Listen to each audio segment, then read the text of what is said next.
Tonight, a sad update to an already tragic story. We learn a Saskatoon homicide victim was pregnant when she was killed. And for the first time in its history, a union local representing some City of Prince Albert employees is on strike. Plus, many people turned to alcohol to cope with the pandemic, and the effects of that are still being seen. This is CBC Saskatchewan News.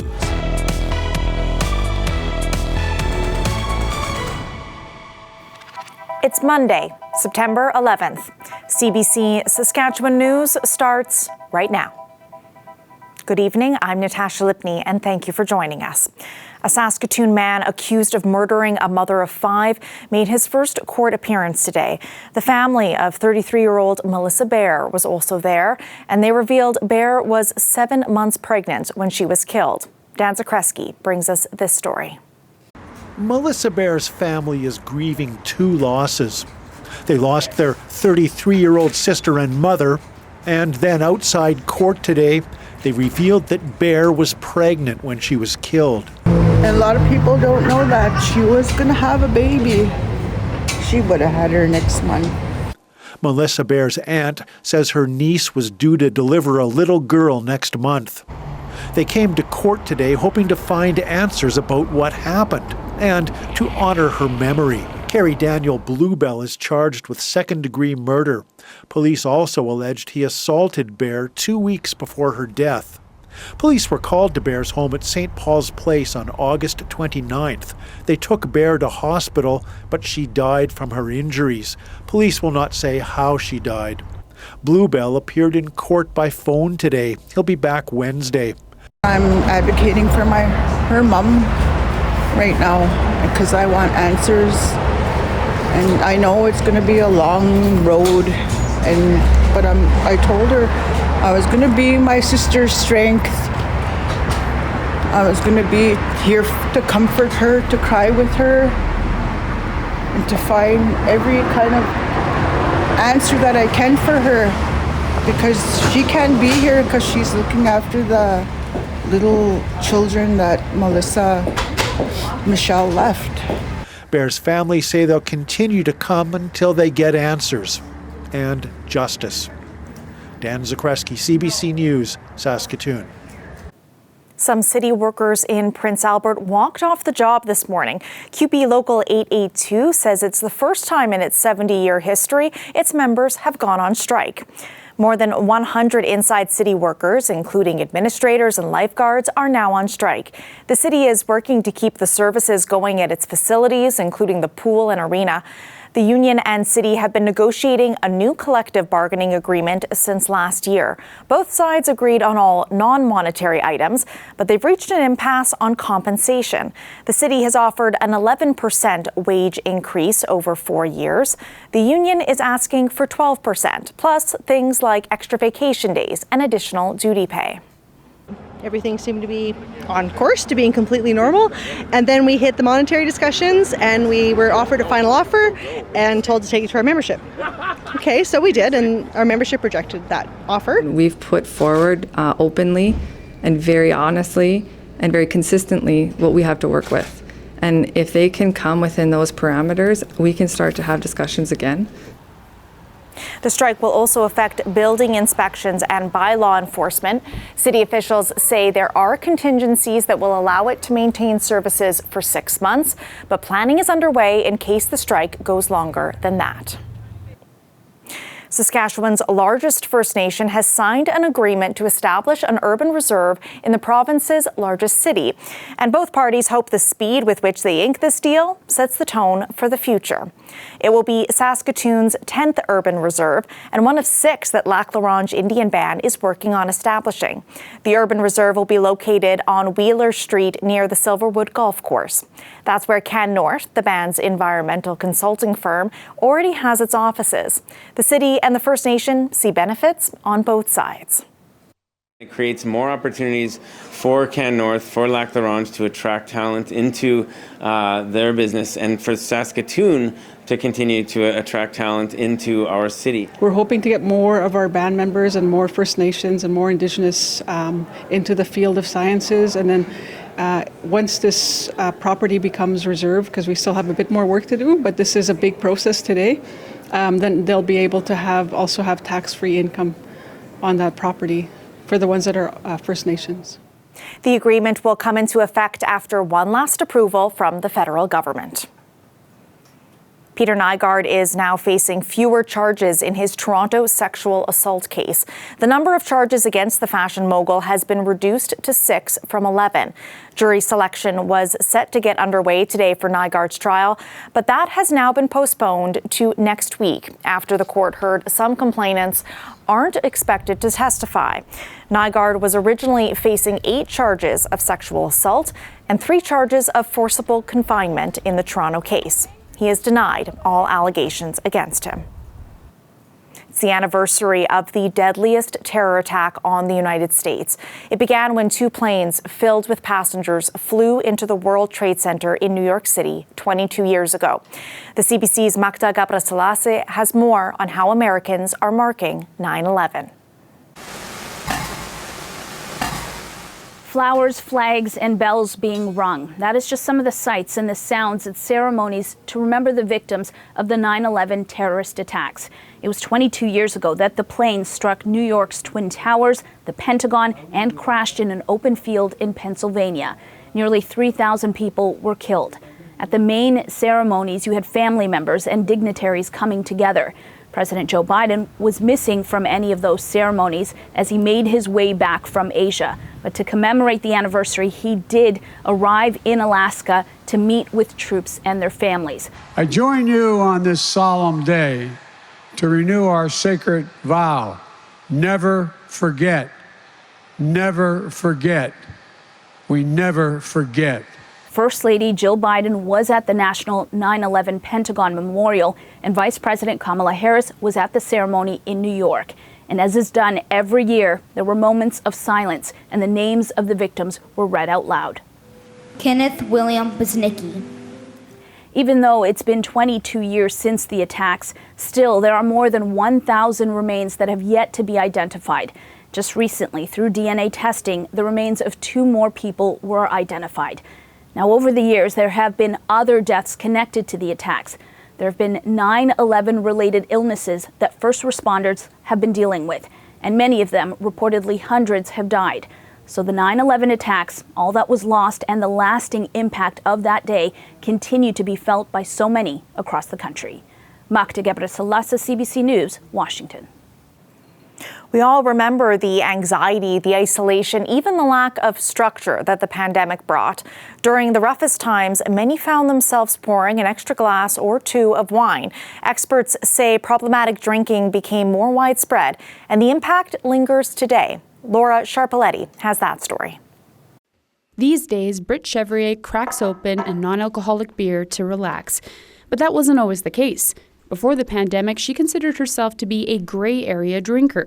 She functioned well at work, was financially stable, and maintained close relationships. But sometimes she thought her alcohol consumption was on the cusp of the danger zone. Then came COVID-19. Suddenly there was a lockdown and time, lots of time.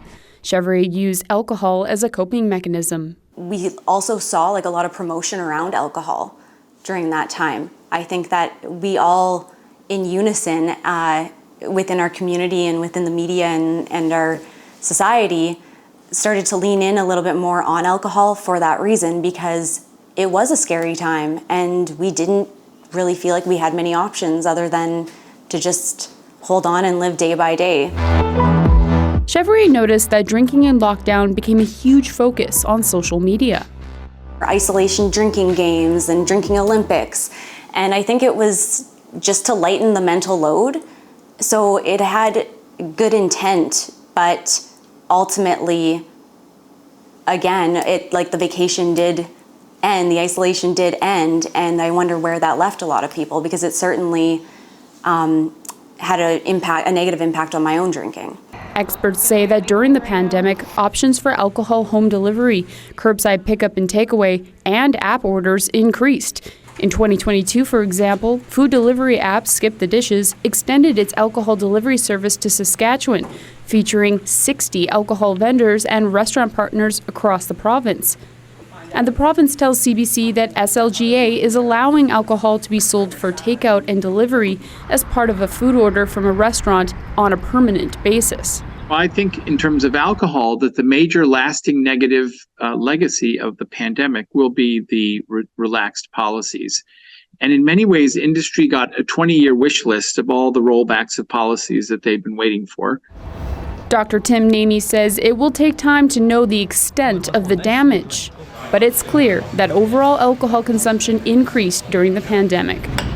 This is something addiction counselors saw firsthand. I would have people phone and say, I'm just curious as to what an addict or an alcoholic would look like. Lauren McDonald heard how people were drinking more and earlier in the day as the pandemic progressed.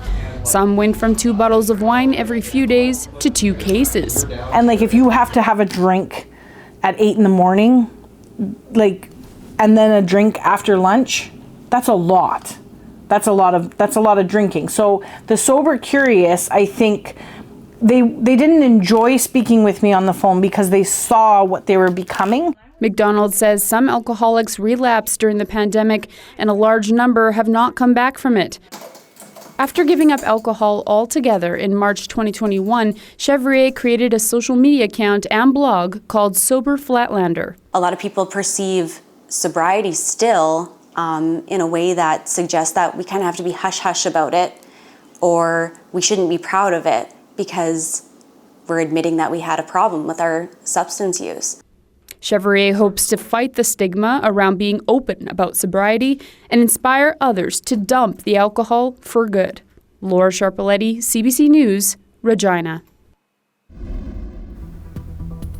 Bring out your pumpkin spice lattes. I've been loving the changed crisp air in the morning and the changing leaves that are crunching under my bike wheels on the way to work. But will the weather match this fall aesthetic? Ethan Williams brings us the forecast after the break.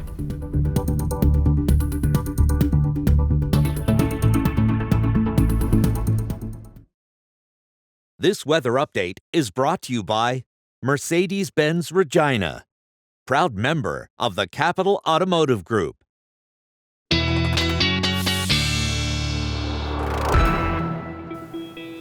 And weather specialist Ethan Williams joins us now. So today I was baking in the newsroom because I'm getting too antsy to hold back on my fall wardrobe. Is sweater weather coming up or not? Put the sweater away for now, Natasha. Next couple of days here, yeah, I think it's going to be a little too warm for that. Maybe in the morning. It's kind of that weird time of year where you need it when you leave the house, but definitely don't when you leave. And you certainly don't need it right now if you're in portions of western Saskatchewan, because you're sitting in the mid-20s today, well above seasonal for this time of year. But you go eastward from there, yeah, you might need a sweater or two in the Yorkton area because there's a good 10-degree drop in temperatures. Still a lot of high pressure area out here, kind of keeping temperatures a little bit held back. Now, it was a little bit breezy at times today as well, and still is, in fact, at the moment through portions of the province, in kind of the 30 to 40 range in southern Saskatchewan, picking up even more so as a low pressure system passes to the north of the province. In northern sections, kind of in that 40 to 50 range at times. And that has been pushing a little bit of forest fire smoke into eastern sections of the province, around South End and down to Pelican Narrows and Sandy Bay, as far south as Cumberland House. And this is actually not from forest fires in the Northwest Territories. There are a couple of fires burning out of control now near Ronge and up toward the south end of Reindeer Lake, and that expected to continue those air quality statements as we head through the night. And in fact, even though we're heading into September here, still have a very good chance for the development of those fires popping up. Extreme risk really through all of southern Saskatchewan and almost all the north included in that high risk. So still have to be vigilant even at this time of year. And not a lot of moisture out there to dampen those fires. High pressure keeping us nice and clear, really us and Manitoba and portions of northwestern Ontario today. And in terms of what's to come, not a lot of rainfall, but we could see a little bit of increasing cloudiness as this high pressure begins to move out through the day tomorrow. Mix of sun and cloud for a lot of us. And then a couple areas of low pressure begin to build in some showers as we get into late day tomorrow in the south and even into early Wednesday. I think is through the day Wednesday, I think is when we'll start to see those showers in southern Saskatchewan and a little bit through the north. And then as that system pulls away out of the south on Thursday, we start to get some clearing in the south, but showers beginning to intensify through northern Saskatchewan as we head through Thursday. Lots of cloud cover there too. A little bit breezy tomorrow, winds from the south between 40 and 50 in southern Saskatchewan, and backing off a little bit in anticipation of that system as we head through the day Wednesday, but probably heading into Thursday, picking up a little bit once again here. And a little bit of forest fire smoke is starting to move in again. These actually from fires out in BC that have now started up in central portions of that province, likely to make a move into kind of the northern half of the province as we head in to kind of the beginning of next week. Now, temperatures, or the beginning or middle of this week, I guess I should say, temperatures going to start to drop a little bit as we head into kind of the middle portion of the week as the jet stream kind of starts to dip a bit here and there. And that means that we'll be back down into kind of the low 20s for much of Saskatchewan before seeing a resurgence in temperatures in both Regina and Saskatoon. A little breezy here and there, I think, the next couple of days in Saskatoon. But look at this, Natasha, getting close to fall, but still quite warm in Saskatoon. Great. Thank you for that, Ethan. You're welcome. And here comes David and Sean Hess.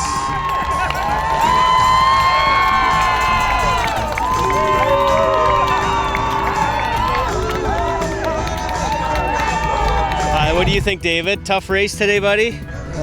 Yeah, it's a tough race. It wasn't their best time, but it was still a triumph. Sean Hesse pushed his brother David Hesse across the finish line of the Queen City Marathon yesterday. The Regina brothers have ran and rolled the race together 5 times. This year, they completed the full marathon in 4 hours. David's favorite part? The free pop and chips you get after it's all done. We'll be back after the break.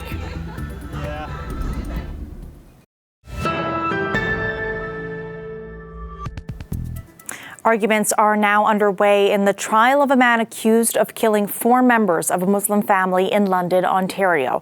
Prosecutors laid out their case today, saying Nathaniel Veltman deliberately rammed his truck into the family while they were out for an evening walk. They allege it was an act of terrorism. The CBC's Chris Ensing reports. Inside the transport van, 22-year-old Nathaniel Veltman on trial for first-degree murder, attempted murder, and terrorism. Prosecutors allege he deliberately set out to kill a Muslim family because of his beliefs rooted in white supremacy, laying out their case to the jury, saying the accused spent 3 months planning this attack, that he was inspired by white supremacist manifestos, and that on June 6, 2021, he went searching for Muslims to kill. That night in London, Ontario, the Afzal family, Muslims from Pakistan, went out for an evening walk. Prosecutors say the accused saw the clothes the Afzals were wearing mounted the curb in the truck that he was driving and deliberately hit them, killing 15-year-old Yumna Afzal, her parents Medea Salman and Salman Afzal, and grandmother Talat. A young boy survived. Family and friends of the Afzals in court today as the boy's uncle went on stand, telling the jury that he helped the Afzals come to Canada from Pakistan and that they were a peace-loving Muslim family he spoke with daily. According to the Crown's opening statement, Veltman told police that he wanted to go on a rampage, that he did not regret what he did, admitted it was terrorism, and that it was politically motivated. Prosecutors say evidence found by police after searching his house include documents where the accused writes that he is a white nationalist who wanted to inspire others. A jury trial is like a play. Think of it as Shakespearean. There are going to be 3 acts here. There's the Crown. That's Act 1 is the Crown presents its case. Act 2 is the defense presents its case if it chooses to. And Act 3 is the charge to the jury and the verdict. So you just have to be patient. Veltman pleaded not guilty to all charges. This trial is expected to last 8 weeks. Chris Ensing, CBC News, Windsor, Ontario. The earthquake that shook Morocco on Friday has now killed nearly 2,700 people. Remote villages south of the city of Marrakesh are some of the worst spots hit. Rescue teams from the region and other countries are scrambling to find survivors under the rubble. As Chris Brown reports, it's a race against time. We've reached the village of Emmintala high up in the Atlas Mountains after a difficult, very long 3-hour drive up from Marrakesh, and the damage here is the worst that we've seen. Just have a look around. Everything is absolutely crushed. Not a building is standing. And if you come up behind me here, an entire slab of the mountain, huge boulders, but really just the entire side of the mountain has fallen down, crushing buildings, homes where people were sleeping in. And obviously the work of getting underneath that, it's really hard to comprehend how they're going to do it. But over here you've got crews that have finally arrived from overseas. There's teams from Britain, there's teams from Qatar, there's teams from Spain, and they've got sniffer dogs, and they're going through that, still hoping to find some signs of life.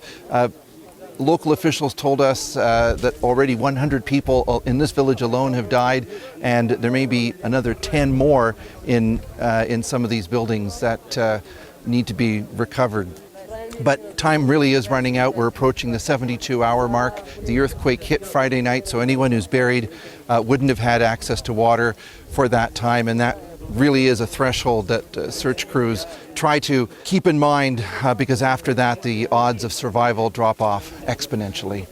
Chris Brown, CBC News in Emmintala, Morocco.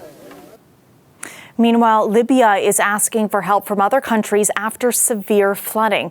The government says as many as 2,000 people are believed to have died and thousands others are unaccounted for. Video posted to social media shows the cities of Al Baida and Benghazi partially underwater. The flooding has cut off communities in the eastern part of the country, and communication is almost impossible. The disaster is a result of Storm Daniel. It also wreaked havoc in Greece for 3 days.